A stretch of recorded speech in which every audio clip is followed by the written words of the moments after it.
nicht, weil die mich verarschen. Ja, ich weiss, ich habe schon mal ein Video gemacht. Und ja, ich habe mich auch dann schon aufgeregt, aber dann war es 10 Uhr am Abend gewesen, dann habe ich nichts sagen, aber jetzt kann ich rumschreien und das ist allen scheißegal. So wollen wir das Video weltweit sperren, weil wir Musik von ihnen brauchen. Erstens, ich habe Musik von ihnen sogar beschriftet. Jedes einzelne Lied, das ich rein da, habe ich beschriftet da und in der Beschreibung sogar verlinkt.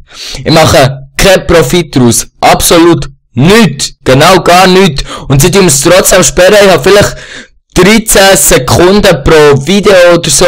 Und sie sperren mir es. Obwohl ich sogar sage, es ist irgendwie die beste Musik vom Jahr 2012. Das ist etwas so dumm, wie wenn jetzt irgendjemand, ja, irgendeine Firma macht ein neues Produkt. Ja, und dann macht eine andere Firma, okay, neues Produkt, machen gratis Werbung für die Schilder auf der Straße aufstellen, Non-Profit, bekommen genau gar nichts davon und die sogar noch sagen, das Produkt ist von den anderen so, die Leute werden auf das aufmerksam, gehen zu denen und dann sagen die, nein, wir wollen das nicht, wir können es jetzt wegnehmen.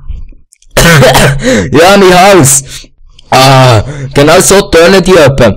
Sie haben einfach alles sperren, einfach alles. Obwohl ich sogar sage, es ist die beste Musik vom Jahr. Ich verstehe es einfach nicht. Vielleicht bin ich auch zu dumm, ich weiss nicht. Vielleicht verstehe ich es einfach nicht. Und ja, ich verstehe es nicht. Ich liebe hier, ich weiss, aber es pisst mich einfach so an, als wir alles müssen sperren, als hätten sie nichts Besseres zu tun, bei diesen scheiß Musikmannschaften, als den ganzen Tag vor dem PC zu hocken und YouTube so zu programmieren, dass es einfach jedes Lied von ihnen erkennt und direkt sperrt.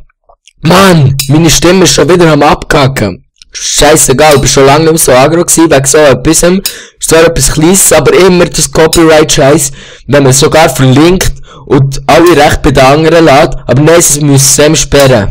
Mehr habe ich nicht dazu zu sagen, das war's. Sorry, was ein bisschen laut ist worden, aber so mal raus müssen. Tschüss zusammen.